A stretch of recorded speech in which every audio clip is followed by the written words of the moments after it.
Makanya Islam itu menjaga keselamatan harta kita. Orang punya tanah nggak boleh sembarangan dirampas, walaupun oleh negara, saudara. Nggak boleh negara dengan atas nama negara tanah saudara kami rampas, haram. Tanah setiap rakyat wajib dihormati, wajib dihargai. Negara butuh perlu silakan ambil, wajib ada ganti rugi, saudara. Itu aturan Islam. Nggak bisa mentang-mentang presiden, mentang-mentang menteri, mentang-mentang negara mengambil tanah rakyat seenaknya. Apalagi kalau tuh rakyat sudah tinggal di situ ratusan tahun. Seperti yang terjadi di Rempang, Riau, saudara. 17.000 warga Melayu mau diusir dari Pulau Rempang. Mereka sudah tinggal di situ 100 tahun lebih. Mereka dulu ikut perang mengusir penjajah Belanda, Portugis. Tahu-tahu mau diusir dengan alasan nggak ada suratnya. Mereka sudah tinggal di situ sebelum negara ini merdeka. Negara ini belum merdeka, mereka sudah tinggal di situ. Saudara, ditanya mana sertifikatnya, mana suratnya, saudara. Wujud mereka di sana ratusan tahun itu sudah cukup menjadi bukti bahwa mereka adalah pemilik tanah tersebut. Enggak, alasannya enggak punya. Yang punya siapa? Oh, ada pabrik. Ada pabrik milik Cina dari luar yang sudah punya surat itu tanah. Kok bisa? Kok bisa orang luar bisa punya surat buat itu tanah? 17.000 warga mau diusir. Ada ibu-ibu protes di penjara, ibu-ibunya. Apa, saudara? Nah, ini karena apa? Karena tidak melaksanakan Islam. Banyak orang ngaku Islam, KTP Islam, tapi tidak melaksanakan Islam. Kalau kita melaksanakan Islam, saya tanya, merampas tanah orang boleh tidak? Mencuri boleh tidak? Korupsi boleh tidak? Halal atau haram? Jadi ayo, saudara, kalau kita pengen negeri kita ini aman, rakyat tidak didolimi, ya kita jalankan Islam sama-sama. Jalankan. Kalau kita jalankan Islam, saudara, orang gak berani korupsi. Orang dipotong tangannya, saudara. Dipotong tangannya. Saudara, orang akan berpikir untuk dipotong tangan, saudara. Dia mau korupsi 1 miliar, 2 miliar, 1 triliun. Tangan gak bisa dibeli, saudara. Jadi Islam ini hukumnya adil. Bukan kejam, adil. Kalau kita nggak nyolong kan nggak dipotong tangannya, saudara. Nah, kemudian saudara, kita susah.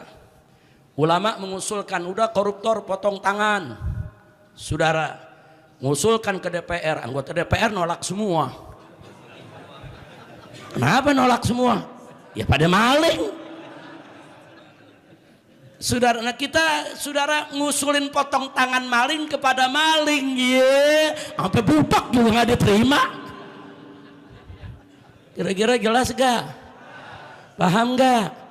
Ya anggota DPR yang baik banyak, ada. Tapi maaf, saudara, yang nggak baiknya lebih banyak. Ya kalau voting ya kalah melulu. Voting kalah melulu. Yang kita Islam voting setuju koruptor potong tangan. Yang koruptor ya enggak dah, ntar tangan gue dipotong lagi. Masya Allah. Maka itu saya mau tanya nih semua, siap jalankan Islam? Siap jalankan Islam? Takbir. Yang kelima, saudara, yang kelima adalah hifdzul irid, menjaga kehormatan. Masya Allah, Islam sangat menjaga kehormatan, saudara. Tidak boleh kehormatan siapapun kita ganggu, saudara. Makanya dalam Islam menghina orang lain, mencaci maki orang lain, saudara, apalagi memfitnah yang membuat kehormatannya rusak, diharamkan oleh Islam. Kenapa diharamkan oleh Islam? Islam menjaga kehormatan setiap manusia. Termasuk hifdzul irid adalah hifdzun nasab, menjaga nasab keturunan. Dalam rangka menjaga nasab keturunan, Islam mengharamkan zina. Kenapa zina diharamkan, saudara? Supaya anak keturunan kita itu lahir dari pernikahan yang sah. Supaya nasab mereka itu terjamin kesuciannya. Nasab itu sesuatu yang suci, mulia. 受給額はおいくらですか？ 1250 万円です。 B 型肝炎給付金ってそんなに多く受け取れるんですね。 Dijaga oleh Allah dan Rasulnya. Nasab itu sesuatu yang suci dan mulia. Dia hanya bisa muncul dari perkawinan yang suci dan mulia. Kalau tidak melalui proses perkawinan yang suci dan mulia, saudara, maka anak-anak yang dilahirkan adalah anak-anak zina. Makanya kita bersyukur kepada Allah yang hadir di sini. Jika kita dilahirkan dari orang-orang tua kita yang menikah, jika kita dilahirkan dari hubungan orang-orang tua kita dalam pernikahan yang sah, bersyukur kepada Allah. Nah, termasuk bersyukur kepada Allah, kalau kita bersyukur dilahirkan dari orang tua kita secara sah, maka lahirkan anak-anak kita juga secara sah. Jangan kita dilahirkan oleh orang tua secara sah, anak kita lahirkan secara tanpa sah. Hati-hati saudara, kesian. Anak-anak yang dilahirkan dari pergaulan zina, saudara, dia akan menanggung malu seumur hidup. Walaupun dalam Islam ada ketentuan kullu mauludin yuladu alal fitrah. Setiap anak yang dilahirkan, mereka dalam keadaan suci, mereka tidak menanggung dosa orang tuanya. Yang berzina adalah bapaknya, ibunya, bukan dia yang berzina. Dia tetap anak yang suci. Namun dalam pergaulan masyarakat, kita tidak bisa menutup mata, menutup telinga betapa anak-anak zina banyak dikucilkan, saudara. Betapa anak-anak zina ini ke depan begitu lamar anak orang lain, diselidiki oleh calon besannya atau calon mertuanya. Oh, dia dulu lahirnya tanpa hubungan yang sah, nggak diterima dia punya lamarannya, saudara. Si anak sampai dewasa harus menanggung beban karena perbuatan memalukan dari kedua orang tuanya, saudara. Nah, Islam menjaga itu, jangan mempermalukan anak-anak kita, saudara. Dan kalau ada di antara kita yang dulu pernah dilahirkan dari hubungan yang tidak sah, sabar, mohon pertolongan. Muktamar ke-34 Nahdlatul Ulama menetapkan bahwa merampas tanah rakyat adalah tindakan yang dihukumi haram menurut syariat. Gitu. Nah, tanah yang dimaksud di sini itu termasuk yang sudah ditempati rakyat bertahun-tahun. Akan tetapi belum mendapatkan rekognisi status kepemilikannya oleh negara.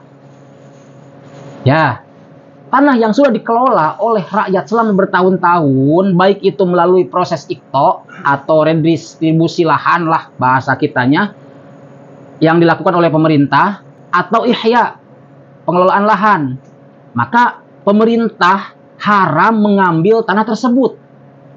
Itu dawuh daripada Romo Kiai Haji Abdul Ghafur Maimun, putra daripada Yai Maimun Zubair. Lebih lanjut lagi, teman-teman, Kiai yang akrab disapa Gus Ghafur itu mengatakan bahwa pemerintah tidak boleh mengambil lahan yang sudah dikelola oleh rakyat selama bertahun-tahun. Hal ini berlaku itu baik melalui proses IKTO atau ihya. Ya. Jadi pembahasan ini teman-teman di Muktamar NU di Lampung itu berangkat daripada ketimpangan penguasaan lahan yang terjadi selama puluhan tahun di negara kita tercinta ini. Ya, selain dari berangkat dari konflik-konflik agraria yang melibatkan masyarakat dan negara juga. Begitu. Jadi dibahaslah hukum negara merampas tanah rakyat yang sudah ditempati selama bertahun-tahun. Gitu. Ya. Jadi teman-teman, sejak Undang-Undang Nomor 5 Tahun 1960 tentang Peraturan Dasar Pokok-pokok Agraria atau Undang-Undang PA dijalankan, begitu, ketimpangan penguasaan agraria dan sumber daya alam semakin mendalam. Begitu. Antar sektor pertanian rakyat dan pertanian perkebunan yang besar misalkan, atau antara sektor pertanian dan non pertanian, begitu. Ya. Jadi itu sudah ditetapkan, sudah lama. Seharusnya negara atau pemerintah hadir memperkuat perlindungan terhadap kepemilikan dan daulat rakyat atas tanah tersebut. Kenapa? Sebab titik tekan kebijakan pembangunan yang lebih menitik beratkan pada industri, menjadikan rakyat sebagai kelompok lemah dan rentan ditindas, begitu. Ya, khususnya ketika ingin membangun sesuatu itu pasti karena rakyat itu nggak punya kekuasaan begitu. Ketika negara turun dan mengambil hak-hak itu atas nama pembangunan, ya itu nggak boleh. Kecuali misalkan ada ganti rugi yang sesuai dengan harga pasar. Ya, misalkan pasar 2025 satu lahan itu misalkan satu petak atau satu tumbak atau satu bata itu misalkan 20 juta. Itu wajib dibayar oleh negara 20 juta. Jangan dikurangi. Karena itu hak rakyat itu sendiri. Jangan sampai negara mengambil tanah rakyat, merugikan rakyatnya itu sendiri. Nggak boleh seperti itu. Itu haram hukumnya. Ya, saya juga sepakat tadi dengan Habib Rizik Syihab ya terkait perampasan tanah oleh negara. Itu nggak boleh dalam Islam, itu nggak boleh. Begitu. Kita akan diajarkan, apalagi di negara kita ini negara yang mayoritas Muslim, mayoritas Islam. Kita harus bisa mengamalkan walaupun negara kita ideologinya itu Pancasila.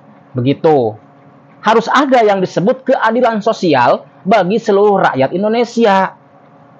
Kalau misalkan para penguasa atau negara mengamalkan Pancasila, maka pemerintah, penguasa itu akan bisa adil, akan bisa bijaksana ketika mereka mengelola negara itu tersebut, begitu. Walaupun itu atas nama pembangunan, ya pasti kalau sudah mengamalkan Pancasila, karena Pancasila itu isinya daripada Islam juga, ketuhanan yang Maha Esa, gitu, keadilan sosial bagi seluruh rakyat Indonesia dan sebagainya, ya. Kalau sudah bisa mengamalkan itu, maka akan adil dalam membangun negara ini. Begitu. Terima kasih.